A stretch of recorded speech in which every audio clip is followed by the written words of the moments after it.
선교의 달 두 번째 주일입니다. 지난주에는 우리가 61주년 감사 예배를 드렸고요. 이제 오늘부터는 우리 베델교회의 선교, 다시 말씀드리지만 하는 일은 계속하자, 더 열심히 하자, 단 선교하는 방식을 좀 바꿔보자 라고 하는 그런 그 새로운 그 비전을 가지고 이제 계속해서 말씀을 나눌 텐데요. 특별히 오늘은 그 선교를 위한 기본적인 정신, 하나님께서, 특히 예수님께서 우리에게 원하시는 그런 교회의 모습, 그리고 그리스도인의 삶의 자세는 어떤 것일까 하는 것들을 여러분과 함께 나누려고 합니다. 들어오면서 너무 행복했던 게 멀리 외국에 가 계시는 분들이 이렇게 오셨더라고요. 하버드에서 그 학생들 가르치시다가 잠깐 또 오셨고, 또 싱가포르에서 오신 자매님도 계시고, 그 외에 제가 잘 알지 못하지만 미국에서도 오시고 많은 분들이 오신 것 같아요. 그래서 이게 가족들이 항상 다시 한 자리에 모일 수 있다는 게 너무나 행복하고 감사합니다. 이런 여러 나라들에서 생활하다 보면 참 많은 다른 점들을 발견하게 되잖아요. 특별히 가깝지만 뭔가 좀 달라 보이는 나라가 있죠. 일본. 일본에 대해서 오늘은 잠깐 알아보려고 합니다. 뭐 제가 말씀드리는 것보다 일본에서 4년 반 동안 일본 베델교회에서, 저희가 신주쿠에 우리 교회가 지교회가 하나 있습니다. 거기에서 우리 선교사로, 사역자로 섬기셨던 이상구 목사님을 통해서 일본에 대한 재미있는 이야기들 좀 들어보면 어떨까라는 생각을 해봅니다. 자, 이상구 목사님 어디 계십니까? 잠깐 나오시면. 하이. 하이. 우리 목사님 일본 사역했던 얘기 좀 잠깐 해주실까요? 언제부터 언제까지? 네, 저는 1994년에 우리 박태남 목사님께서 첫 번째 선교사, 맞아, 오자마자 제가 파송을 해주셔서 94년에 일본을 갔습니다. 근데 내가 지금 고백할 게 있어요. 그때 제가 오자마자 제일 걱정됐던 목사가 당신이었어요. 그래서 일본으로 좌천을 시켰는데 살아왔어요. 99년도에 이제 귀국을 하게 되었습니다. 그래서 그때부터 와서 여러분들과 함께 이제 사역을 지금까지 해오고 있습니다. 일본에서 생활하시면서 네. 한국하고 뭐 좀 다른 점들이 있나요? 일본 일단은 첫 번째 언어가 다르고요. 당연하죠. 당연히 언어가 다르고요. 여러분이 혹시 일본 여행을 가시면 조심해야 될 것 중에 하나가 있는데 이제 좌측통행이라는 겁니다. 그래서 운전대가 우리는 왼쪽에 있는데 일본은 오른쪽에 있고요. 그래서 횡단보도를 건널 때에 우리가 상식적으로 바라보는 이렇게 왼쪽이 아니라 오른쪽을 보고 먼저 확인을 하고, 이왕이면 양쪽 다 확인하는 것이 참 바람직하다고 생각합니다. 문화적인 차이, 질서적인 차이, 생활적인 차이인 것 같습니다. 네. 근데 그 중에서도 제일 특이한 게 식사 문화, 식탁 문화인 것 같아요. 식사 문화도 많이 차이가 있습니다. 제가 처음 갔을 때 꽤 좀 놀랐는데, 그래서 여러분 우리 이상국 목사님하고 오늘 조찬을 여기서 일식 한식 목사님 불러주시고,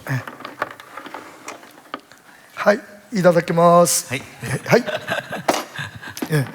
자, 여기 그 일식 조찬을 그냥 잠깐만 좀 품위를 높이고 격을 좀 살리기 위해서 정상회담 어때요? 그죠? 어이, 죄송합니다. 여기는 일본 쪽, 이쪽은 한국 쪽. 근사하다. 자, 잠깐 사실 이게 평면이라서 여러분 잘 안 보이실 거예요. 이게 이제 한국 뭐 전도 있고, 여기 뭐 나물도 있고, 김치도 있고, 닭광도 있습니다. 닭광도 있고, 뭐 계란말이, 김, 그리고 이게 뭐죠? 우메보시. 우메보시. 제가 좋아하는 건데. 잠깐 앉으시죠. 하이. 하이, 도서. 하이. 아리가또. 자, 뭐가 다를까요? 뭐 먹는 건 비슷한 것 같아요. 뭐 동양이니까 그 쌀밥을 먹고. 쌀밥 먹습니다. 근데 한 가지 제가 차이점이 이 수저가 다르네요. 그죠? 일본에서는 젓가락만 사용을 합니다. 젓가락만 사용해요. 나무 젓가락이죠. 근데 위치도 달라요. 지금 우리가 수저를 놓을 때 한국은 이렇게 옆쪽에 놓잖아요. 그죠? 한국은 항상 그 수저를 앞을 향해서 반듯하게 놓지 않습니까? 근데 일본은 가로로 놓게 됩니다. 이 전통적인 이유가 있습니다. 이것은 젓가락 뾰족한 끝이 앞을 향하게 되면 상대방을 공격한다는 의미를 역사적으로 담고 있습니다. 그래서 대부분 그런 것들 피하기 위해서. 이런 거. 그또 젓가락을 가지고 네. 사람을 가리키거나 네. 이렇게 설명을 하면 안 돼요. 그건 안 되는 네. 거예요. 지금 당신 그렇게 하고 있거든. 네, 그렇게 하면 안 됩니다. 그건 안 돼. 네. 그리고 이걸 이게 옆에다 중간에다 놓군요. 그래서 네. 오른손으로 잡아서. 네, 오른쪽으로. 그러면 수저가 없으면 국은 어떻게 먹어? 국은요 이렇게 손으로 왼손으로 아. 4개의 손가락으로 받치고 엄지손으로 우리는 이렇게 먹잖아요, 그죠? 예, 일본에서는 이렇게 젖어서요. 아, 이거 좋다. 이거 맛있다. 아, 초싹 맞아요. 그걸 손에 들고 그렇게 먹어요? 이렇게 먹어야 됩니다. 그래요? 네네네. 일본에서는 왜 이렇게 먹으면 안 되나요? 왜 수저를 이렇게 퍼 먹으면 좋잖아. 근데 이제 저도 그게 궁금했는데 이게 그 전통적인 역사적인 이야기를 들어보니까요. 네. 짐승은 고개를 숙이고 뭐? 밥그릇 쪽으로 향해서 음식을 먹고요. 사람은 음식을 가져다가 잠깐. 자기 입에다 이렇게 넣고서 먹는다고. 제가 이런 지금 그러니까 이야기가 있습니다. 이런 이야기. 한국 사람은 짐승 같이 말 먹는다. 아니 그게? 그러니까 그 문화입니다. 문화. 야, 재수없게 손에다 들고 먹는 것보다 낫지. 이게 깔짝깔짝 이게 뭐냐 도대체. 우리나라는 그렇죠. 야, 이게 굉장히 큰 차이예요, 그죠? 지금은 뭐 하도 여행을 많이 가다 보니까 네네. 한국 분들이 이렇게 밥 먹는 데 대해서 무슨 이상하게 보는 사람들은 이상하게 없는데, 보는 사람 없습니다. 근데 원래 전통적으로 말하면, 네. 근데 가만히 보면 또 이유가 있는 것 같아요. 보시다시피 일본의 식기들은 거의 나무나 요즘은 이제 나무 같은 플라스틱을 많이 사용하잖아요. 그거 굉장히 가벼워요. 그런데 우리는 지금 이게 이제 방자 식기인데 요즘 뭐 사기류도 많이 쓰고 이 쇠로 만든 이런 식기라든지 젓갈은 수저는 열 전도율이 네. 굉장히 강하잖아요, 그죠? 네, 그렇습니다. 그러니까 이게 들면 뜨거워요. 네네. 그런데 일본 같은 경우에는 나무가 많으니까 나무로 옛날부터 식기를 만들었잖아요. 네. 그러니까 들고 먹는데 별 문제가 없는 거죠. 그죠? 우리나라는 국문화가 발달했다 그러더라고요. 날씨가 춥고. 맞아. 뭐 일본은 이런. 국수가 일본, 발달했죠. 국수나 음식이 주로 이렇게 또 밥을 많이 먹기 위해서 음식이 짜게 조금씩 이렇게 돼서 진짜. 그러니까 밥을 많이 먹기 그것도 위해서. 차이가 있어. 음식점에 갔더니 네. 한국은 밥을 시키면 공깃밥이 추가잖아요. 돈을 내야 되잖아. 뭐 1,500원 뭐 이렇게 내는데, 근데 일본은 밥은 공짜로 주는 데가 있더라고요.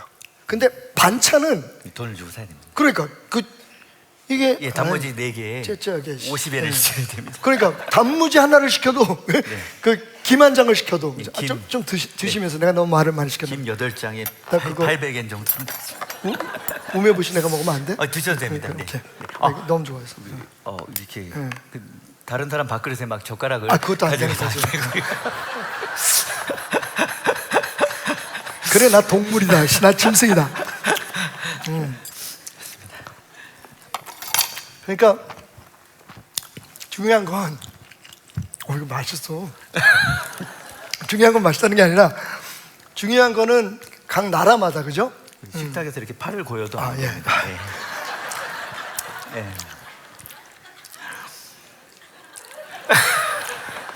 내려가. 예, 지금까지 이상구 목사님이셨습니다.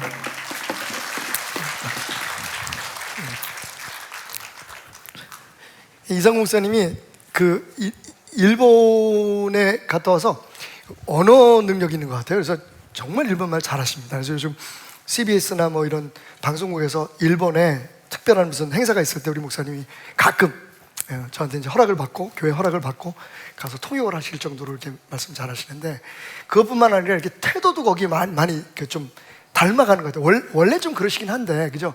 꼭 이렇게 존댓말을 하이. 근데 그런 재밌는 일화가 있어요. 우리 어디 이제 식사를 하러 가는데 목사님들이 이렇게 모이는 자리에 가는데 우리 이상국 목사님이 무릎을 꿇고 식사를 하신 거예요. 신발을 벗고 들어갔는데 우리는 보통 이제 이렇게 책상들에 앉는데 목사님이 옆에 앉으셨는데 무릎을 꿇고서 이렇게 식사를 하시는 거예요. 그러니까 거기 있는 어른 목사님이 저를 이렇게 째려보시더니 방 목사님 나와봐 그래. 그래서 나갔어요. 그랬더니 야, 부목사들 어떻게 갈구면 무릎을 꿇고 밥을 먹냐. 얼마나 억울했는지. 그러니까 보면 일본 분들과 우리가 생활 습관이 다르잖아요. 운전하는 것도 다르고, 거기는 이제 영국 영향을 많이 일본 사람들이 영국 문화를 되게 좋아하더라고요. 거기다가 식탁 문화도 아까 얘기했지만 사실은 이런 말하면 좀 불편하긴 한데 이누라고 그러죠. 개라고, 그러니까 개처럼 밥을 먹는다 그래요. 놓고 먹으면. 그래서 그분들은 손으로 들고 그걸 먹는데, 우리는 보면 어른 앞에서 이렇게 손을 들고 국을 이렇게 빨아먹거나 이러면 뭐라 그래요? 아우, 저건 그냥 버르장머리 있고 예의가 없다 그러잖아요. 근데 일본에서는 그 법이 맞는 거예요. 한국에서는 우리 법이 맞는 거예요. 그래서 일본 사람들과 함께 있을 때는 한국 사람들도 예절을 지키려고 하지만, 그런데 일본에 사는 한국 사람들은 여전히 한국식으로 사는 게 편하잖아요. 여러분, 각 나라마다, 각 문화마다 사실은 그 나라의 전통과 문화 그리고 법들이 달라요. 그죠? 여기서 사실은 우리의 정체성에 대한 질문을 던져야 합니다. 우리는 누구입니까 도대체? 세상적으로 말하면 우리가 대한민국 사람이 대한민국 국적을 가진, 근데 여러분 신앙적으로 말하면 우리는 We are living on the edge between heaven and world. 사실 우리는 어떻게 보면 지금 경계선상에 있는 거예요. 이 세상에 발을 붙이고 살지만 성경은 우리가 하나님 나라의 백성이라고 얘기해요. 여러분, 이 세상의 법과 하나님 나라의 법이 같을까요? 다를 것 같아요, 그죠? 그런데 여전히 우리가 세상에서 살아야 하니까 열심히 일도 하고 돈도 벌어야 하고 세상에 여러 가지 많은 그런 꿈을 갖고 계획을 가지고, 그죠? 해야 될 세상에서 우리가 사는 방식들이 있어요. 그럼에도 불구하고 성경은 끊임없이 우리에게 하나님 나라의 법을, 하나님 나라의 규칙을, 하나님 나라의 가치를 살아내라고 말씀하고 있거든요. 그러면서 저는 우리 모두가 엣지 위에, 다시 말하면 경계선 위에 서 있는 것 같은 삶을 살고 있다. 여기서 요만큼만 기울어지면 천국의 삶을 살 수 있는데 요만큼만 뒤틀리면 사실은 하나님의 사람이지만 천국 백성이지만 천국 삶을 못 사는 거예요. 여러분, 예수님께서 이 땅에 오셔서 공생애를 시작하실 때 제일 먼저 외치셨던 일성이 뭔지 아세요? 회개하라, 천국이 가까이 왔다. 예수님이 이 땅에 사신 사역이 뭡니까? 천국의 복음을 전파하고 하나님의 말씀을 가르치고, 그리고 세상에서 병들고 약한 자들을 치유하고 회복시키는 일을 하셨어요. 예수님은 천국을 우리에게 보여주시고, 예수님이 일으키신 모든 기적이 자, 잘 먹고 잘 살아라, 병 고쳤으니까 행복해라가 아니었어요. 그 모든 이적들과 기적들을 행하실 때마다 예수님께서 반복적으로 하신 말씀이 있어요. 이게 천국이다. 너희는 이 땅에 살지만 이 땅의 언어를 사용하고 이 땅의 생활 방식 속에서 매일매일 이 땅의 삶을 살아가지만 너희 안에는 천국이 있다. 너희가 천국 안에 살고 있는 사람들이라는 것을 잊지 말아라. 회개가 뭡니까? 돌이키는 거잖아요. 그동안 세상적인 방법으로, 세상적인 생각으로, 세상적인 가치관으로 살았다면 이제 다가오는 천국의 삶을 준비해라. 그 삶을 살아내라. 다시 말하면 일본 안에 살지만 우리는 한국 사람이기 때문에 식사 방법이 퍼먹는 거예요. 일본 분들이 우리나라 오면 한국에서 살지만 일본 사람이기 때문에 일본의 법을 따르는 것처럼 우리가 세상에 살지만 이미 우리는 아이덴티티가 다른 거예요. 천국 백성이니까 천국의 윤리, 천국의 생활 방식, 천국의 가치관, 천국의 예절로 살아가야 되는 거죠. 교회는 도대체 무엇입니까? 바로 그 천국을 배워가고 그 천국을 실천하고 훈련하고 그 천국을 살아내는 곳이 되어야 되는 거죠. 그런 여러 가지 천국의 원리와 법칙 중에서 우리가 굉장히 중요하게 생각해야 될 한 가지 가장 기본적인 법칙이 있습니다. 예배를 드리든지 선교를 하든지 우리가 무슨 헌신을 하든지 섬김이 있든지 반드시 가장 먼저 최우선적으로 앞세워야 하는, 우리가 기억해야 하는, 그러니까 이것에 따라서 우리가 세상으로 기울어질 수도 있고 하나님 나라의 삶으로 살아낼 수도 있는 그 기준이 되는 원리가 하나 있는데, 왜 이게 중요하냐면요, 예수님께서 십자가에 못 박히시기 직전에 하나님 아버지께 우리를 위해서 기도하셨던 내용이기 때문이에요. 그런 걸 우리가 보통 유언이라고 말하죠. 이런 거예요. 얘들아, 아버지가 죽게 되었으니까 너희들 잘 살아라, 착하게 살고 교회 잘 다니고 예수 잘 믿어라. 야, 남에게 원수 될 일 하지 말고 남을 위해서 살아라. 그렇게 유언을 하신 아버지가 그 다음에 하늘을 향해서 기도합니다. 하나님, 이제 내가 내 자식들한테 할 얘기 다 했네요. 이제 하나님께 기도합니다. 우리 자식들이 그렇게 믿음 안에서 살아가게 도와주십시오. 때로는 힘이 없고 연약해서 흔들릴 때도 있고, 때로는 다 생각들이 달라서 제가 마지막까지 유언으로 한 이야기를 기억하지 못하는 자식들도 있겠지만, 그럼에도 불구하고 하나님이 저들을 도우셔서 하나님 뜻대로 살아갈 수 있게 도와주세요. 여러분, 오늘 우리가 함께 읽었던 본문 말씀이요, 이 본문 말씀이 속해 있는 요한복음 17장이 바로 예수님의 그런 유언과 같은 기도예요. 16장 마지막 두 절을 보면 예수님이 이렇게 말씀하십니다. 보라, 너희가 다 각각 제 곳으로 흩어지고 나를 혼자 둘 때가 오나니 벌써 왔도다. 이게 무슨 얘기입니까? 예수님 십자가 지실 때, 내가 십자가 질 때 너희 다 뿔뿔이 흩어질 거야 라고 지금 예언을 하시죠. 그러면서 그러나 내가 혼자 있는 것이 아니라 아버지께서 나와 함께 계신다. 이것을 너희에게 이르는 것은 너희로 내 안에서 평안을 누리게 하려 함이라. 세상에는 너희가 환난을 당하나 담대하라. 내가 세상을 이기었노라. 예수님께서 제자들이 예수님을 버리고 흩어질 것을 아셨어요. 그리고 말씀하십니다. 하지만 너희들이 인간의 약함 때문에, 그 비루하고 비굴함 때문에 나를 버릴지도 모르지만, 그런데 너무 실망하지 않았으면 좋겠다. 난 혼자 아니야. 너희가 나를 버려도 아버지는 나와 함께 하신다. 그러면서 뭐라고 말씀하십니까? 너희들이 지금은 약해서 도망가고 지금은 약해서 지는 것 같지만 반드시 승리하게 될 거야. 왠지 아니? 내가 세상을 이겼기 때문이야. 마지막 순간까지 예수님은요, 제자들에게 하신 모든 부탁과 함께 제자들을 격려하시고 위로하시는 말씀을 하십니다. 자, 여기까지가 16장 마지막 절이에요. 그리고 오늘 우리가 공부하는 17장에 들어가서 예수님은 이렇게 시작하십니다. 예수께서 이 말씀을 하시고, 지금 그 말씀을 하시고, 야, 두려워 말아라. 너희가 환난을 겪을 거야. 흔들릴 때도 있고 넘어질 때도 있고 시험에 당해서 쓰러질 때도 있지만, 때로는 실수할 때도 있고 죄를 질 때도 있지만 걱정하지 마. 반드시 다시 이긴다. 왜? 내가 너희들을 이기게 할 거니까. 그러면서 이 말씀을 마치시고 눈을 들어 하늘으로 이르시되 아버지여, 때가 이르렀사오니. 자, 이제 내가 할 말 다 했습니다. 아버지, 이제 제 얘기 좀 들어주십시오. 아들을 영원롭게 하사 아들로 아버지를 영원롭게 하게 하옵소서. 제 기도를 받으셔서 하나님 영광 받아주세요.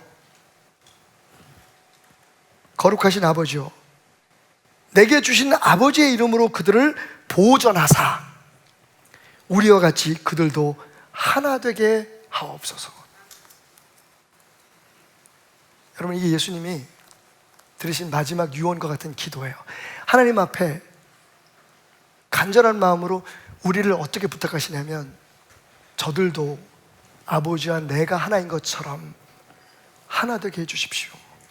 그것을 위해서 교회를 보존하십시오. 그것을 위해서 저들을 하나님의 자녀로 지켜내 주십시오. 여러분, 예수님의 가장 긴 기도죠. 겟세마네와 십자가 그 사이에 어디에선가 예수님께서 눈물을 흘리며 간절히 기도하셨던 것 같은 이 가장 긴 예수님의 진짜 유언과 같은 기도 속에 주제가 뭔지 아세요? 핵심이 뭔지 아세요? 하나 되게 하소서요. 그런데 우리는 청개구리입니까? 계속 찢어지고 갈라지고. 지난주에도 모 장로교단의 한 교단이 갈라졌어요. 제가 그 전화를 받고 너무 속이 상했어요. 언제까지 찢어질 겁니다. 근데 그게 정말 하나님의 영광을 위해서 찢어지는 거라면 찬성! 누구도 그렇게 생각하지 않아요. 주님의 마음은 얼마나 아프시죠. 예수님은 자기의 몸을 찢어서 우리를 하나 되게 하셨는데, 그 예수님을 따른다는 사람들이 계속 하나님의 영광 운운하면서 자꾸만 지가 대장되고 왕 되려고 짱 먹으려고 자꾸만 찢어지고 갈라져. 언제까지? 청개구리는 비 오는 날 울기라도 하지. 우리가 다음 세대에 무엇을 가르치겠습니까? 우리가 선교하는 국가에 이제 막 예수님을 믿기 시작한 그 불교 신자들, 예수님을 받아들이기 시작한 그 모슬람 사람들에게 도대체 기독교가 뭐라고 가르치겠습니까? 그 사람들 먹을 거 주는 게 선교가 아니잖아요, 여러분. 맞습니다. 주님은 그들과 함께 아파하기를 원하시고 우리가 그들보다 나으니까 하나님 우리에게 진짜 대한민국 얼마나 많은 걸 부어주셨습니까? 그러니까 우리가 그걸 가져가서 교회도 세워주고 학교도 세워주고. 근데 여러분, 거기서도 갈라져요. 거기서도 찢어져요. 가정이, 교회가.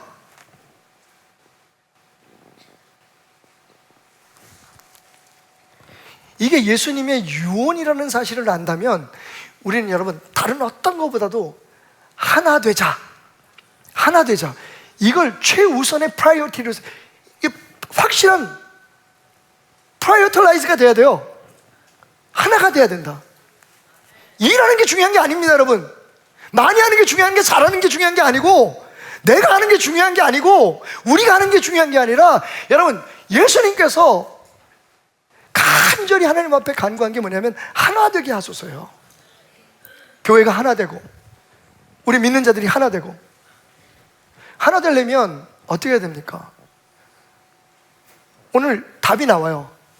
아버지와 내가 만세 전부터 하나였던 것처럼. 여러분, 우리가 삼위일체를 신학적으로 이해하고 뭐 논리적으로 설명하는 건 되게 어려운 일이지만 분명한 거기에 답이 있다는 거예요. 이건 우리의 태생적인 본분입니다. 무슨 일이 있어도 찢어지면 안 돼요. 찢어질 것 같으면 내가 뒤로 물러서야 돼요. 찢어질 것 같으면 내가 입을 다물어야 돼요, 원래는. 왜? 주님이 원하시는 게 하나 되는 것이기 때문에.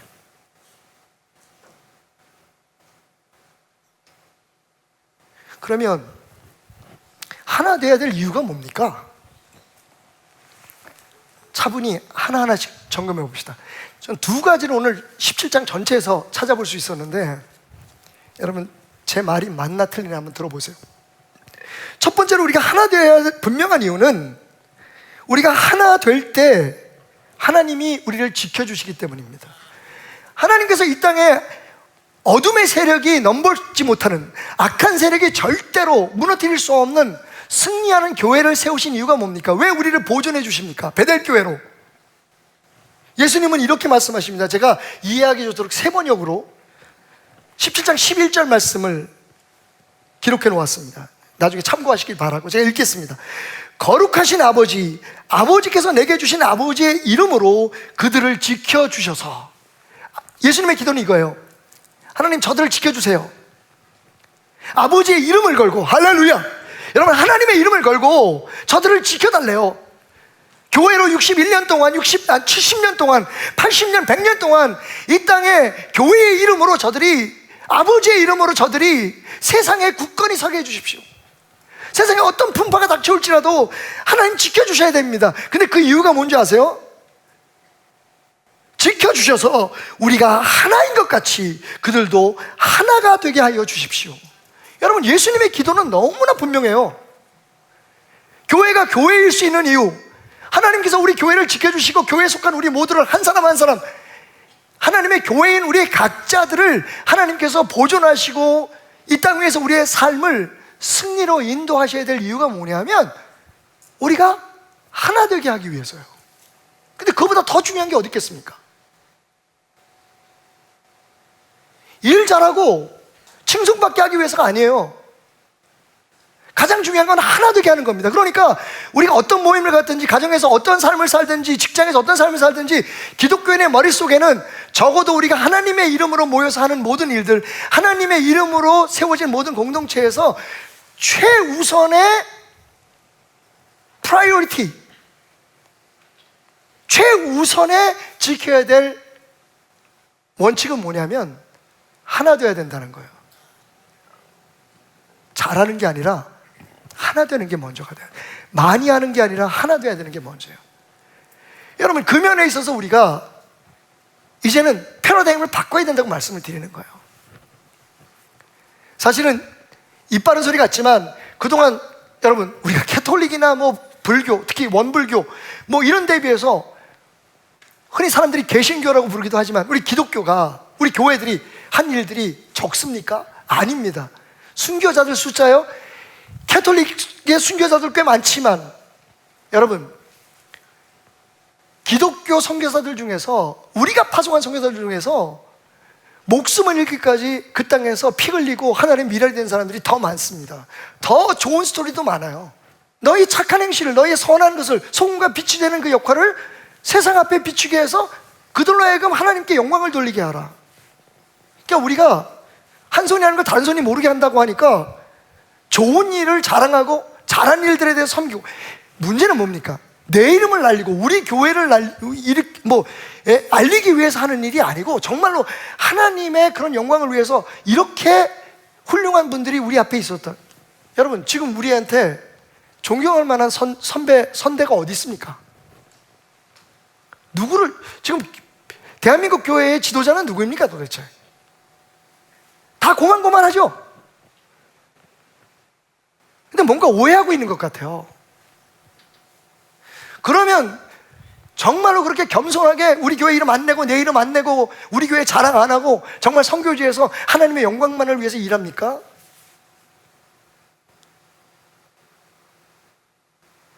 글쎄, 다른 사람들 얘기는 안 하더라도 우리는 어떻게 해야 될까요, 여러분? 그 방법이 뭐예요? 네트워크입니다. 그냥 크면 큰 대로 작으면 작은 대로, 정말 대한민국처럼 자본주의에 찌든 교회가 어디 있습니까? 교회는 일단 크고 사람들 많으면 최고예요. 목사님 나이 관계없이 큰 교회 목사가 대접받습니다. 그게 하나님 나라 맞습니까, 여러분? 제가 작은 교회 목사라서 하는 말이에요. 한이 맺혀서. 어떤 지도자가, 어떤 성도들이, 어떤 교회가 세상 앞에서 칭찬을 받아야 합니까? 정말 하나 돼서, 그죠? 서로 평화를 지키기 위해서 양보하고 참아주고 인내하면서 내 이름이 아니라, 우리 교회 이름이 아니라 하나님의 복음을, 예수 그리스도의 사랑을 심으려고 하는 교회잖아요. 헌금 몇 번 보내놓고 우리 교회가 지금 선교한다고 떠드는 교회 말고요.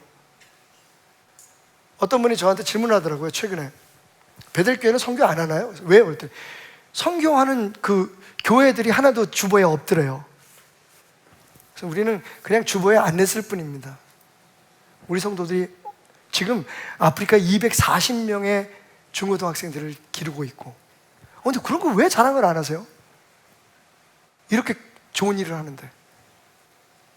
우리 성도들 다 알아요. 기도하고 있습니다. 아프리카의 선교사들을 위해서 보험을 만들어 주셨다면서요. 그 전 생각은 어떻게 하셨어요? 근데 왜 그런 걸 안 알리세요? 우리 성도는 다 압니다. 이번에 24명의 캄보디아 교사 자격증이 없는 교사들을, 크리스찬 교사들을 4년 동안 대학교 보내는 프로젝트를 베들교회 중심으로 해서 하신다면서요. 예. 그리고 왜 안 알리세요? 그것 또한 우리가 지금 엣지 위에 서 있는 것 같아요. 그죠? 어디서 어디까지 무엇을 알려야 되는지.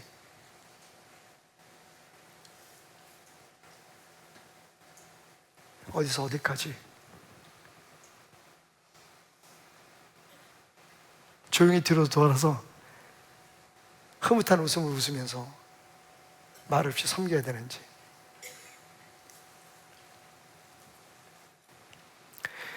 여러분, 교회가 교회로서 지켜주고 하나님의 사람들이 하나님의 사람으로 보존되기를 원한다면 예수님의 기도를 무시하면 안 되잖아요. 우리 방식이 아니라, 우리 생각이 아니라, 그 세상적으로는 얼마나 비효율적입니까? 아니, 하나님이 인간으로 오세요? 이건 비효율의 극치죠. 사도 바울은 자기가 가지고 있는 모든, 지금 대한민국의 모든 목사들과 주의 종들 그리고 성도들이 막 그렇게 자랑하는 스펙 쌓기를 사도 바울은 다 가지고 있었는데 그냥 바다에다 집어 던져버렸어요. 나는 예수에게 붙들린 것 이외에는 아무것도 자랑할 것이 없다. 왜 우리를 그렇게 못합니까?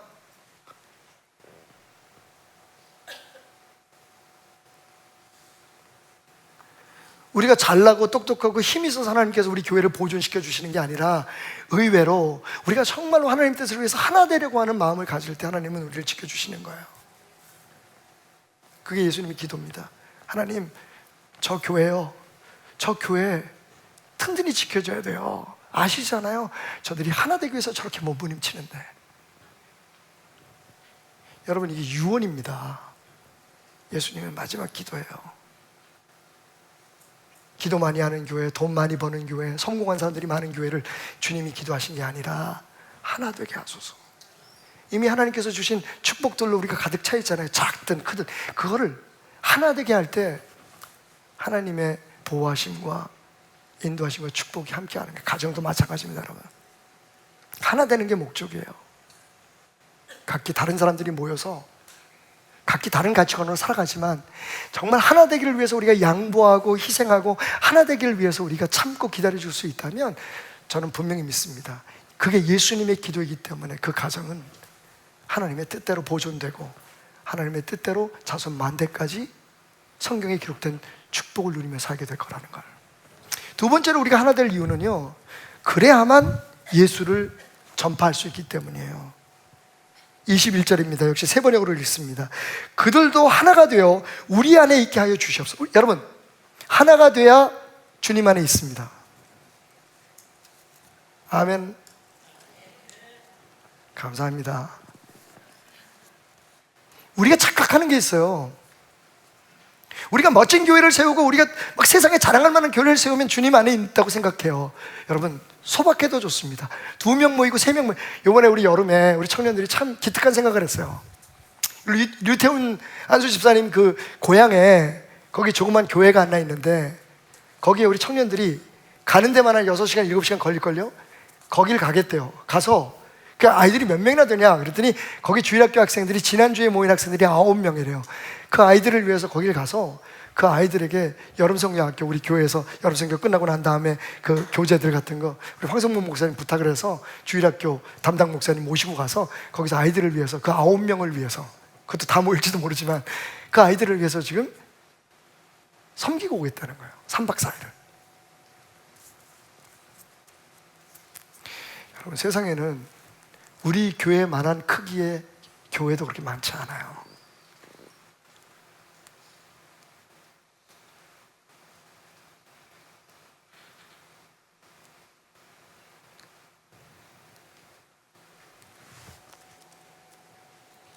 곧 내가 그들 안에 있고 아버지께서 내 안에 계시어 그들로 온전함을, 계속 하나님께서 예수님 뭐라 말씀하시냐면 저들이 우리 안에 있습니다. 우리가 저들 안에 있습니다. 여러분, 그게 축복이잖아요. 그죠? 그게 능력이잖아요. 교회가 무슨 힘으로 싸웁니까? 무슨 힘으로 살아갑니까? 무슨 힘으로 역사합니까? 우리의 삶에 예수가 있고 우리가 예수 안에 있어야 그럼 그게 전부잖아요. 우리 머리, 우리 지혜, 뭐 우리의 정책, 우리의 전략, 우리의 물질, 우리의 사람의 힘, 이거 가지고 일하는 게 교회 아니죠. 그러면 뭐하러 교회를 굳이 유지합니까? 세상 방법하고 똑같이 사는데 매일 모여서 뭐 돈이 어떻고 무슨 헌금이 어떻게 해야 많이 나오고 무슨 이 돈을 어떻게 써야 되고 잘 쓰니 못 쓰니. 여러분, 세상에서 하는 것처럼 그렇게 얘기하려면 맞습니다. 여러분, 투명하고 정직하게 쓰여져야죠. 그런데 그보다 더 중요한 게 뭐냐 하면 그런 것들이 우리를 가로막지 말아야 된다는 겁니다. 여러분, 죄송하지만 정말 제 마음으로 요즘 제가 제 마음을 참 많이 보이네요. 근데 그래서 더 못 믿겠다는 분들도 계실 수 있겠는데 제가 한 말이 있습니다. 만약에 제가 베델교회의 어떤 분란의 원인이 된다면 저는 그걸 위해서 싸우기보다 제 자신이 떠나는 길을 택하겠다고. 여러분, 교회들마다 왜 싸우는지 아세요? 내가 왜 그런 대접을 받아야 되느냐는 거예요. 왜 나 억울하다는 거예요. 그러니까 목사하고 성도들하고 싸워요. 장로와 장로들끼리 싸워요. 잘났어요. 교회 깨져요. 법적으로. 분명히 성경에 송사하지 말라고 그러는데 법정에 가가지고 교회가 이 교회를 살릴 거냐 죽을 거냐, 이게 목사 거냐 아니면 성도들 거냐, 이걸 거기다 판단을 받아요. 얼마나 부끄러워요. 근데 예수가 어떻게 전해집니까, 여러분? 예수가 전해져요? 예수님 우리 안에 계십니까? 우리가 예수 안에 있어요? 그러니까 여러분, 다른 거 다 묻지도 말고 다 페이를 하고 진짜 우리가 해야 될 게 뭐냐면 하나 되는 거예요. 예수 사랑해서 하나 되는 거예요. 그러려면 어떻게 해야 돼요? 참고 견디고 이겨내고 양보하고, 그게 우리의 최선의 최고의 목표라는 생각을 가져야만 우리를 통해서 예수가 드러나는 거예요. 세상하고 다른 게 없는데 우리 안에서 어떻게 예수를 봅니까? 오히려 욕만 쳐얻어 먹지. 그게 지금 우리의 실상이에요. 그게 뭐가 그렇게 대단하고, 자기 이름 나는 게 뭐가 대단하고, 끝까지 자기의 체면 차리는 게 뭐가 그렇게 대단하다고 끝까지 앉으려고 싸우고 교회를 부수고 뭐 교단이 갈라지고. 참으로 안타까운 건 예수님의 기도는 더 이상 우리에게는 아무 의미가 없는 거죠. 농담 아니에요. 정말이에요, 여러분. 만약에 저 때문에 교회에 분란이 일어나면 저는 언제든지, 왜? 이 교회는 예수님이 피값으로 사신 것이기 때문에 그래요. 맞습니다. 제 직장입니다. 제가 34살의 어린 나이부터 지금까지 이 교회를 위해서 나름, 여러분 부끄럽지만 나름 열심히 달려왔어요. 근데 제가 여기에서 끝까지 해내야 될 일은 뭡니까? 아버지보다 더 잘했어? 대한민국에 우리 목사님 같은 분 없어?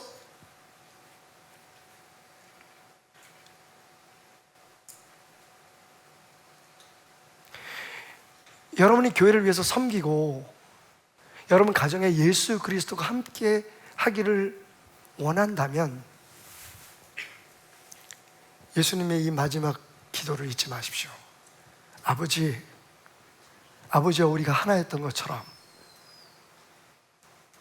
저들도 하나 되게 해주십시오. 여러분이 못나서가 아니에요.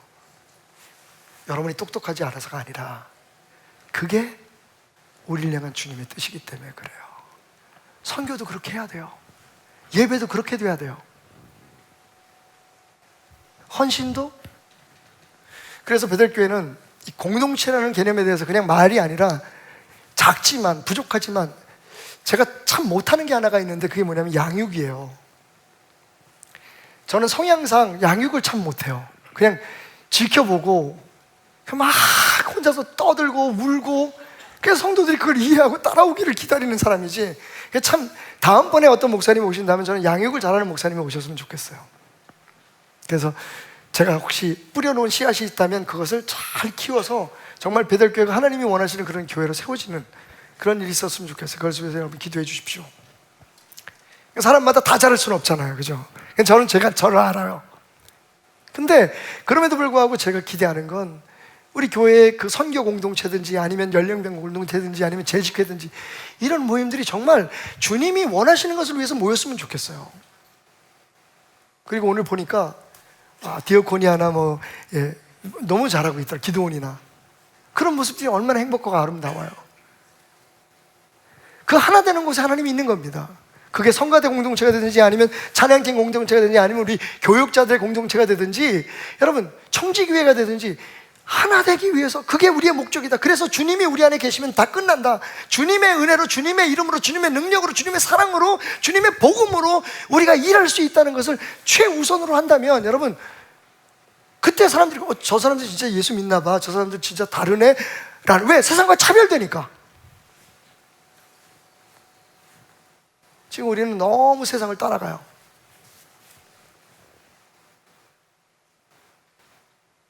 일본에 가서 일본 사람들이 흉내내는 거하고 똑같아요. 우리의 아이덴티티, 우리의 가치관 자체를 우리는 세상과 자꾸만 동화시키려고 해요. 여러분 그 정도 자부심은 있어야 되는 거 아니에요? 우리는 달라. 우리는 그리스도인이야. 여러분 예수 이외에 구원의 길이 없다는 것만 주장하지 마시고, 그러면 그 구원의 유일한 길인 예수님을 따라가는 사람들의 삶이 뭔가를 어떻게 해요? 어떻게 하든지 하나 되기 위해서. 여러분 여기서 우리가 꼭 기억해야 될 게 있죠. 주님께서 말하시면 하나 되면 회귀라가 아닙니다. 다 똑같은 옷 입고 교회 안에서 어떤 직분의 차이를 보여주기 위해서 여기서 명찰 달고 무슨 다 똑같은 자켓을 입는 그 하나됨이 아닙니다. 우리 베델교회는 우리 베델교회 여기 다 모여! 이게 아닙니다, 여러분. 우리가 빨리 극복해야 될 일 중에 하나, 한국교회가 극복해야 될 중에 하나가 그거예요. 누구 한 사람의 의견과 누가 어떤 그 교회의 정신에 따라서 모든 사람들이 다 획일화되고 다 따라가야 되는 거야. 거기에 완전히 굴복하지 않으면 그게 하나가 아닌 거라고 생각하는데 여러분, 이 마지막으로 제가 여러분들에게 들려드릴 아주 행복한 깨달음이 있어서 지난주에 김일환 전도사라고 하는, 이제 나이가 많이 드셨는데 이분은 목사 안수 받기를 거부하시는 분이에요. 그래서 전도사로서 지금 교회를 우리가 본 교회라고 하는 교회를 지금 목회하고 계신데 끝까지 전도사를 지금 유지하고 계시는 분인데, 김일환 전도사가 쓴 책이 있어요. 관계라는 책인데 거기에 아주 재밌는 단어를 소개하고 있어요. 페리코레시스, 한번 따라해볼까요? 페리코레시스. 페리코레시스라는 말이 뭐냐면, 여러분, 우리가 삼위일체, 그러니까 하나님과 예수님, 성령님이 삼위지만 하나이시다, 이걸 설명하는 게 되게 어렵잖아요. 그죠? 그 설명을 완전하게 할 수도 없지만 어떻게 셋인데 하나가 돼? 그래서 뭐 양태론도 나오고 별 말들이 다 나오는데, 역할론도 나오고, 이 초대교회 교우들도 똑같은 고민이 있었던 거예요. 그러니까 사도들 다음으로 교회 지도자였던 사람들이 같은 고민이 있었어요. 이걸 어떻게 사람들에게 설명할까? 그래서 생각해낸 개념이 페리코레시스라고 하는 개념이에요. 이 말이 재밌습니다. 좀 어렵지만, 페리라고 하는 말은 둘레라는 뜻이에요. 언저리, 헬라어로. 코레시스는 뭐냐면 춤을 춘다는 뜻이에요. 그러니까 그 말대로 그냥 번역하면, 직역하면 둘레를 돌면서 추는 춤을 얘기해요. 우리나라에 뭐예요? 강강술래. 야, 재밌는, 그래서 제가 그냥 못 있잖아요. 바로 검색을 했어요. 강강술래에 대해서. 그러니까 강강술래의 유래에 대해서 굉장히 여러 가지 말이 많아요. 그러니까 임진왜란때 강한 적들이 수월래, 강을 건너온다 해서 강강수월래가 맞다. 근데 어떤 책을 보니까, 여러 책을 읽어봤는데, 강강술래가 원래 표준어는 강강술래인데, 이게 전라도 방언에서 강이라는 말이 언저리, 원이라는 뜻을 얘기한대요. 저는 뭐 잘 모르겠는데.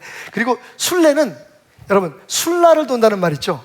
그러니까 순찰을 돈다, 혹은 빙빙 돈다는 의미가 있어서 전라도 방언으로. 그래서 강강술래라는 말은 역시 원을 그리며 빙빙 도는 그런 형태의 춤을 말한다. 근데 이게 청동기의 벽화에도 그 그림이 그려있더라고요. 사람들이 손을 잡고 빙빙빙 돌면서 추는 춤이. 그러니까 원래 이 강강술래는 우리나라의 오래된 전통이에요. 근데 놀랍게도 전 세계에 비슷한 춤들이 많습니다. 우리 어렸을 때 왜 폭댄스 같은 거 췄잖아요. 손잡고서. 빙글빙글 돌면서 춤을 춥시다. 헤이! 근데 이런 춤들이 다 있어요. 근데 서양에는 특별히 이 페리코레시스라고 하는 이 둥글게 서서 손을 잡고 추는, 하나 돼서 추는 이 춤이 영성과 관계됐다는 거예요. 그래서 손을 잡고, 여러분, 대표적인 게 뭐냐면 유대교의 하바나길라예요. 하바나길라, 하바나, 춤을 추면서 손을 잡고 하나의 원이 되잖아요. 그러니까 초대 교부들이 삼위일체는 바로 이런 것이다 라고 설명을 한 거예요. 강강술래가 삼위일체를 설명할 수 있다. 무슨 얘기냐? 각 개체가 10사람이 손을 잡고 있으니까 다 한 사람 한 사람이 입는 옷도 다르고 다 다르지만 하나의 손을 잡고 뭐가 됐어요? 하나의 원을 만들었잖아요. 같은 목적으로 같은 세계를 덮고 있는 거예요. 여러분, 참 놀랍지 않아요? 우리가 그냥 아무 생각 없이 지켜보았고 우리가 해왔던 그런 놀이들이나 이런 문화들이 사실은요, 굉장히 중요한, 성경에서 설명할 수 없는 깨달음을 우리에게 줄 때가 있어요. 페리콜레시스, 기억해 주십시오. 성부와 성자와 성령님이 만세 전부터 강강술래를 추고, 우리 하나님은 춤추시는 하나님이에요. 누가 그러더라고요. 목사님은 왜 이렇게 강단 위에서 춤을 추세요? 우리 하나님이 그러니까. Our God is Lord of Dance. 춤의 하나님이세요. 그러니까 삼위일체는 다 각자의 위가 있지만, 다 각기 다른 그런 성품을 가지고 있지만, 하나의 원을 그리며 춤을 추듯 한 분 하나님의 꿈, 한 분 하나님의 권위를 가지고 존재하신다는 거예요. 그러니까 오늘 말씀을 저는 이렇게 풀어봤어요. 아버지, 우리가 하나 된 것 같이 그들도 하나가 되게 해주십시오. 이 말은 이 페리클리시스라고 하는 강강술래의 개념으로 해석하면 이런 거예요. 하나님, 우리가 만세 전부터 함께 쳐왔던 그 강강술래를 오늘의 교회들이, 내 뒤를 따르는 사람들이 추게 해주십시오. 그럼 쳐봐야죠, 그죠? 네. 우리 이상구 목사님 좀 나오시고, 우리 찬양팀 어차피 나올 거니까 좀 나오실래요? 다리 아픈 사람 빼놓고. 네. 찬양팀도 앞으로 좀 나와보세요. 오늘은 이렇게 앞에서 등장합시다. 네. 강강술래 아시죠? 우리 연습하면 올라오는 동안에 강강술래 연습을 좀 더 올라오세요. 거기 뒤에 청년들 좀 올라오세요. 네. 강강술래 시작. 강강. 재미없다. 이 원래 우리는 그거 있잖아요, 그죠? 강강술래가 아니라 강강술래. 자, 시작. 강강술래. 한 번 더. 강강술래. 내게 주신 영광을 강강술래. 강강술래. 내가 그들에게 주었사오니 강강술래. 강강술래. 이는 우리가 하나 된 것 같이 강강. 요거예요, 요거. 예, 예. 요거예요. 이제 강강술래 어떻게 하냐면 일로 오세요. 좀 더 오세요. 좀 더 오세요. 빨리. 예. 철수. 하나 되기를 원치 않는 거야? 이 인간아? 빨리 와. 자, 제가 알려드릴게요. 어떻게 하냐면, 제가 이제 맨 앞에 쓸 테니까 이렇게 쓰셔서 제 뒤처럼, 제가 오른쪽을 향해 서셔가지고 왼손을 이렇게 허리에다 대세요. 예, 뒤로. 예. 뒤로 이렇게 쭉 서서. 아니, 한 줄로. 이거 봐, 이거 잘 안 된다니까. 배워야 돼. 예수님 우리한테 가르치는 춤이에요.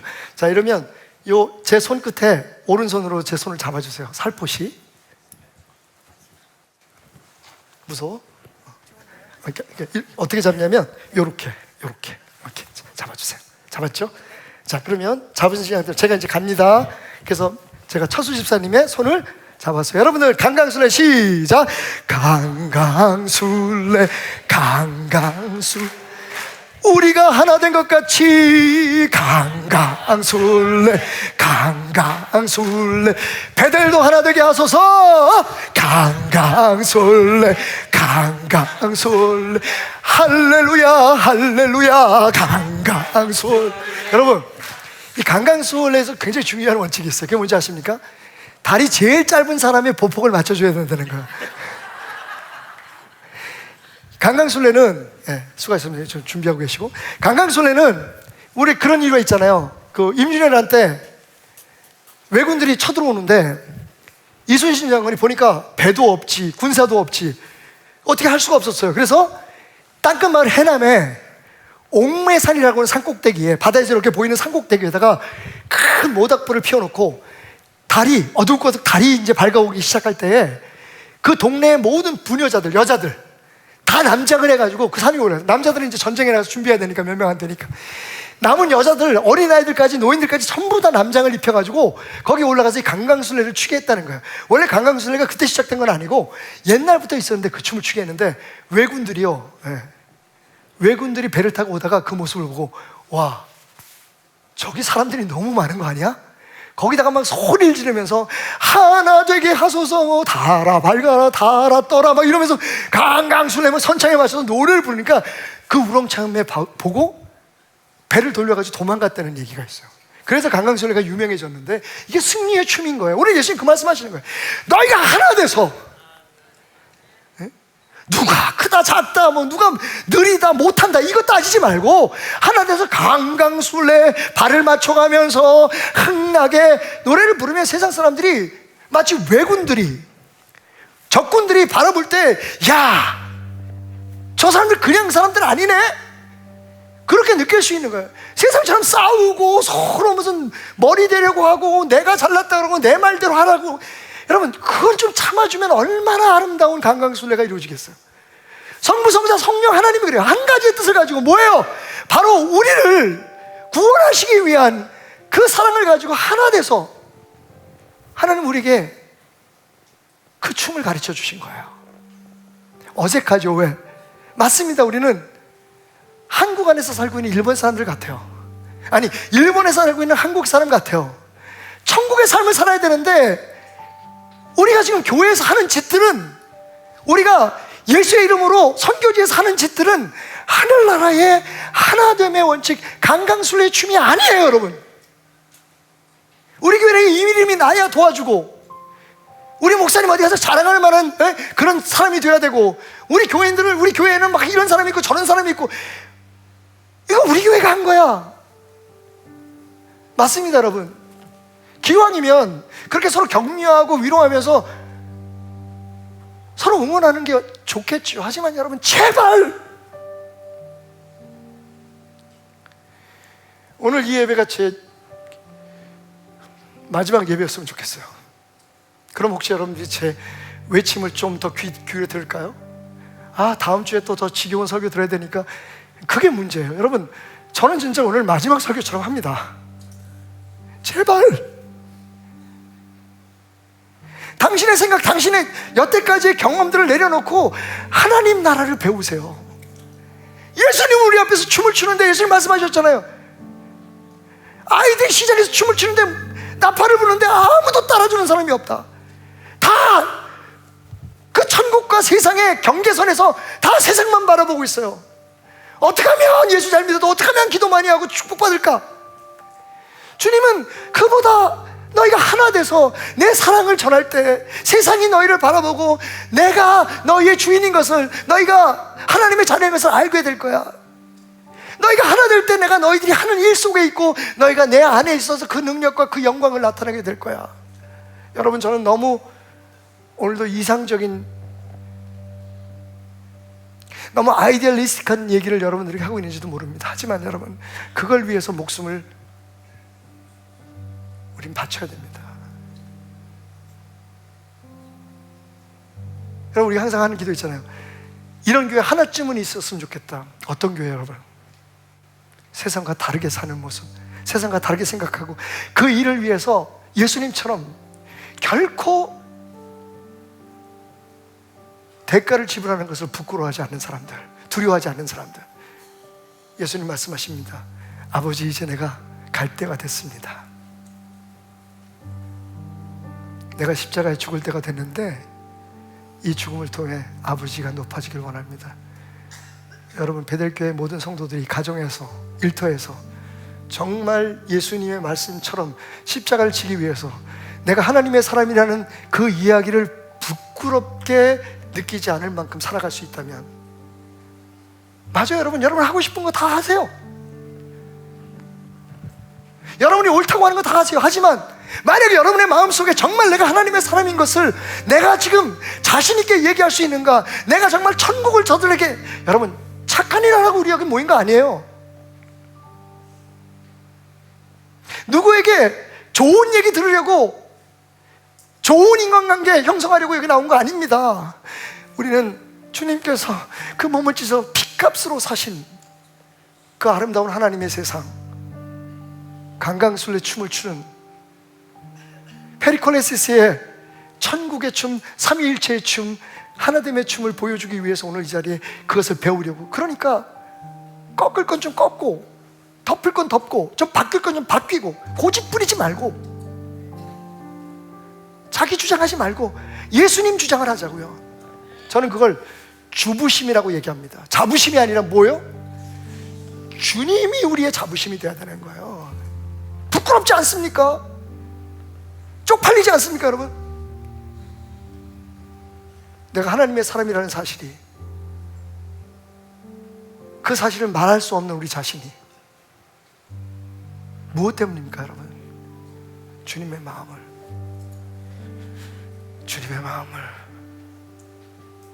몰라서는 아닐까요? 강강술래 달이 뜬다 강강술래 우리 주님 오실 날이 강강술래 가까이 오고 가까이 오는데 강강술래. 주님 오실 때 내 모습 보시며 강강술래. 뭐라고 말씀하실까? 뭐라고 말씀하실까?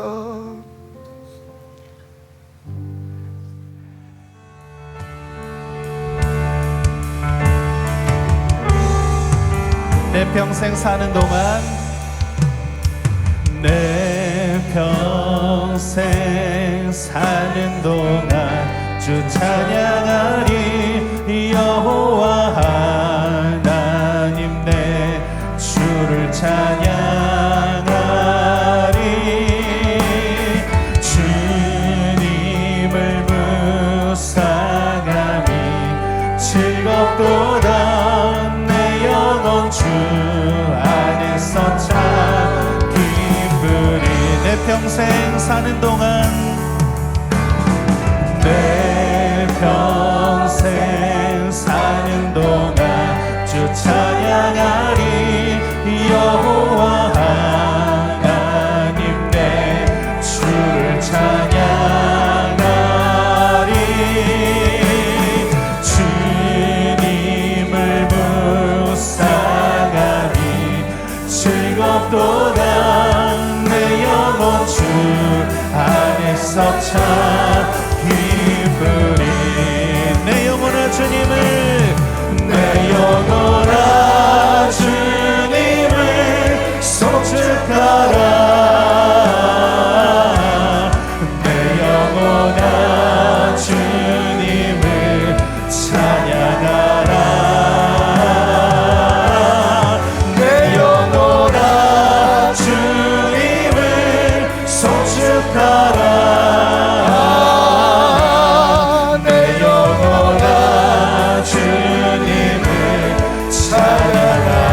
처음부터 한 번 더 고백합니다. 내 평생, 내 평생 사는 동안 주 찬양하리. 여호와 하나님 내 주를 찬양하리.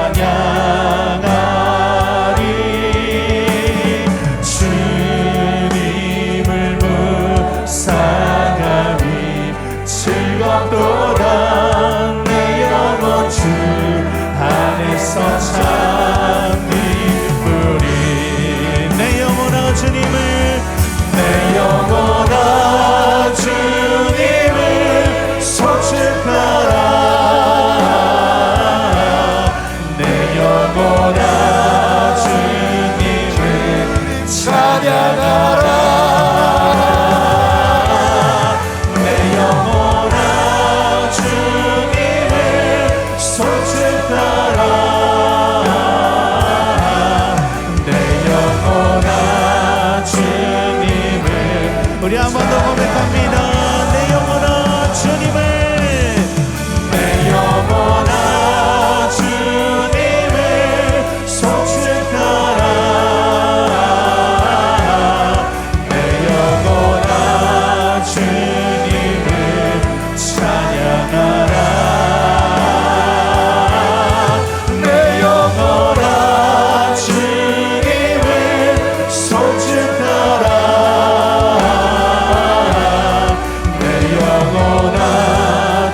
우리 마지막으로 한 번 더 고백하며 나갑니다. 내 영혼아 주님을 송축하라. 내 영혼아 주님을 송축하라. 내 영혼아 주님을 찬양하라. 내 영혼아 주님을 송축하라. 내 영혼아 주님을颂扬하라. 할렐루야. 오늘도 나의 영혼이 주님을 송축하며 찬양하기 원합니다. 아멘. 오늘도 우리가 소리 높여 주님을 찬양하는 귀한 은혜가 있기를 원합니다. 우리뿐만이 아닌 세상의 모든 사람들이 여호와 하나님을 찬양하는 귀한 은혜가 있기를 원합니다. 우리 다 같이 일어나서 하나님 앞에 박수치며 기쁜 마음으로 주님을 찬양하며 나가겠습니다.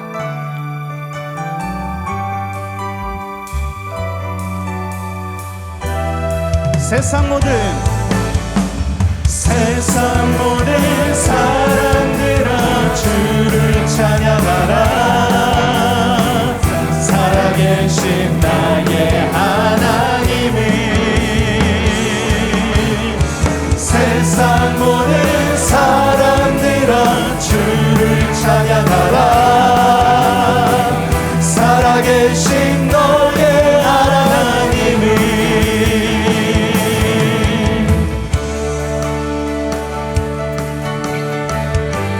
하늘의 해와 달들아, 하늘의 해와 달들아, 소리 높여 찬양하여라. 나 발소리 비파와 수금으로 춤추며 찬양하여라. 우리 한 번 더. 하늘의 해와 달들아, 하늘의 해와 달들아, 소리 높여 찬양하여라. 아멘. 발소리 비파와 수금으로 춤추며 찬양하여라. 세상 모든 사람들아 주를 찬양하라. 살아계신 나의 하나님을. 세상 모든 사람들아 주를 찬양하라.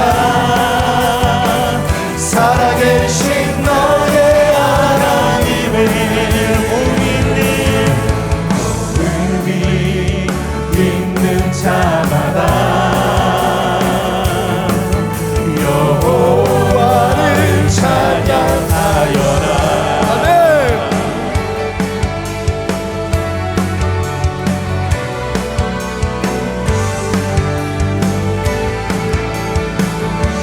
높은 산과 넓은 바다 주를 찬양하여라. 세상 모든 사람들아 주를 찬양하라. 살아계신 나의 하나님을. 세상 모든 사람들아 주를 찬양하라. 살아계신 나의 하나님을. 우리 한 번 더. 세상 모든 사람들아 주를 찬양하라. 살아계신 나의 하나님을. 세상 모든 사람들아 주를 찬양하라.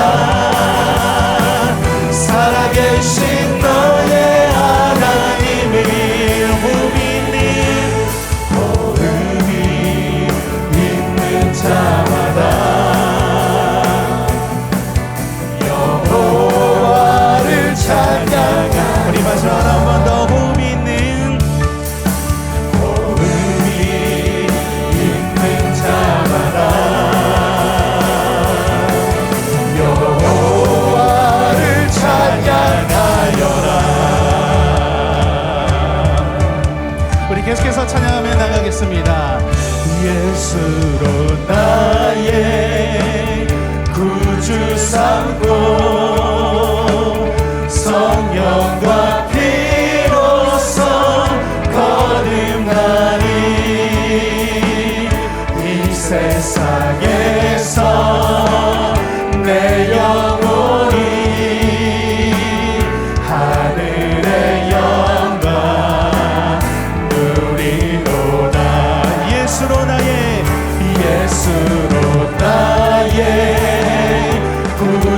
삼고 성령과 피로써 거듭나니 이 세상에서 내 영혼이 하늘의 영광 누리도다. 이것이 나의 찬송이요 이것이 나의 찬송일세. 나 사는 동안 끊임없이 구주를 찬송하리로다. 주 안의 기쁨 누림으로 마음의 풍랑이 잔잔하니 세상과 나를 간 곳 없고 구속한 주만 보이도다. 이것이 나의 간증이요 이것이 나의 찬송일세. 나 사는 동안 끊임없이 구주를 찬송하리로다.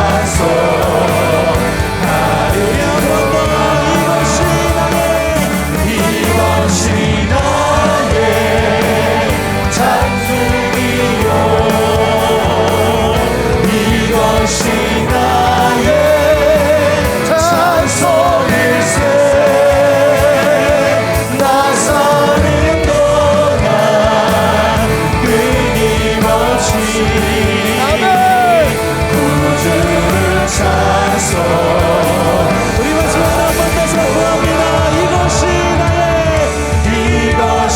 나의 간증이요 이것이 나의 찬송일세. 나 사는 동안 끊임없이 구주를 찬송하리로다.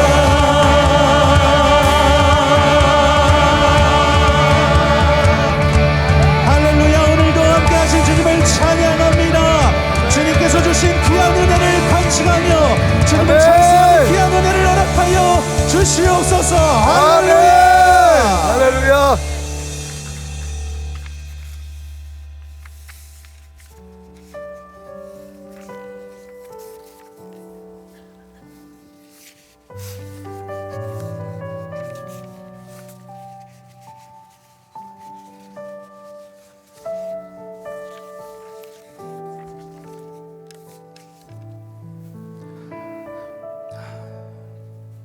제가 보통 이제 예배 준비, 찬양 콘티 준비하는 것을 이제 주일날 예배를 드리고 이제 월요일부터 함께 기도하고 말씀 보면서 준비하고 또 수요일에 이제 저희 찬양팀 팀원들에게 같이 공유하면서 준비를 합니다. 그러면서 이제 재미난 일이 하나 있었는데요. 제가 일하는 직장에 벌레가 한 마리 나타났어요. 바닥 그 교실에. 근데 어린아이들이고 선생님들이 다 여자 선생님이다 보니 남자 선생님은 저밖에 없고 갑자기 소리를 질러대면서 저를 찾기 시작했습니다. 그래서 무슨 일인가 하니 교실에 벌레가 나타났어요. 막 여자아이들은 1학년 여자아이들은 막 소리 지르면서 울기 직전이고 선생님들은 의자에 올라가서 내려오지도 못하고. 근데 갔더니 요만한 근데 더 웃긴 거는 여러분들도 아시겠지만 제가 지금 이쪽 다리를 다쳤잖아요. 그래서 걷지도 못하고 계단도 못 내려가요. 근데 저도 모르게 바닥에 이런 거예요. 빡 하면서. 근데 바닥에 이게 닿는 순간 여기에 이게 되거든요. 저도 모르게 몸이 먼저 반응을 한 겁니다. 몸이 먼저 반응을 해서 벌레 잡고 저는 이제 아이들 앞에서 거의 이제 우상이 됐죠. 벌레 잡아준 멋진 선생님이 됐습니다. 그러면서 드는 생각이 예전에도 같이 공유했던 건데 몸이 우리는 모르겠지만 우리가 언제나 항상 우리가 내가 그게 되겠어? 뭐가 할 줄도 모르는데 근데 몸은 기억하고 있다라는 거죠. 네. 몸은 기억하고 있다라는 거죠. 운동을 아무리 열심히 하고 몇 년을 쉬었다 다시 운동을 시작해도 내가 이걸 어떻게 해? 근데 자기도 모르게 몸이 반응을 합니다. 오늘 우리가 이 예배 가운데 나아갈 때에 정말로 힘든 일이 있었고 정말로 괴로운 일이 있었어. 근데 하나님 앞에 내가 어떻게 나가지? 난 못 나갈 것 같은데. 근데 오늘 이 시간 주님께서 말씀하시면 하나님 주님 말씀하시면 내가 그대로 따라가겠습니다. 고백 한마디면 내 몸이 오늘로 반응할 줄로 믿습니다. 오늘 그 반응을 통하여서 하나님께서 부어주시는 귀한 은혜를 마음껏 받고 세상을 향하여 나가는 귀한 선교사가 되시기를 축복합니다. 우리 같이 하나님 앞에 고백하며 나가겠습니다.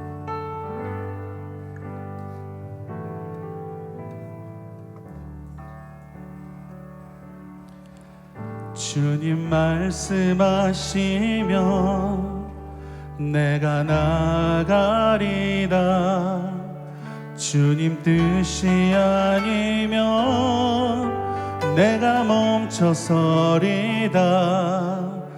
나의 가고 서는 건 주님 뜻에 있으니 오 주님 나를 이끄소서. 주님 말씀하시면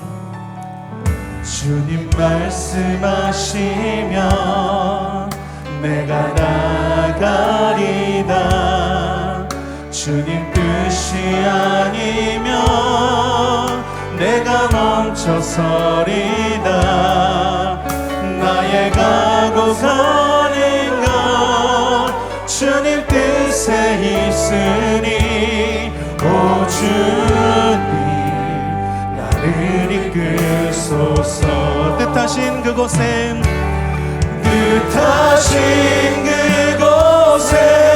나 있기 원합니다.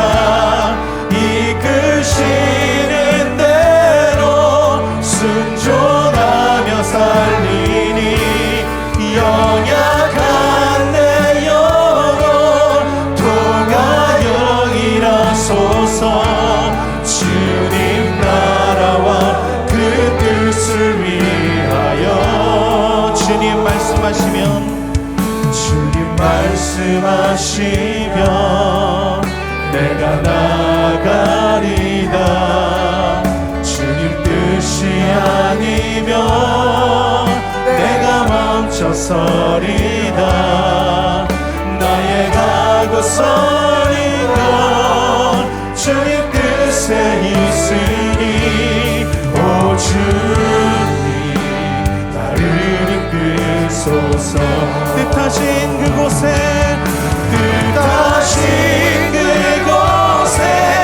나 있기 원합니다. 이끄시는 대로 순종하며 살리니 연약한 내 영혼 통하여 일하소서. 주님 나라와 그 뜻을 위하여 뜻하신 그곳에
우리 마지막으로 한 번 더 고백하겠습니다. 주님 말씀하시며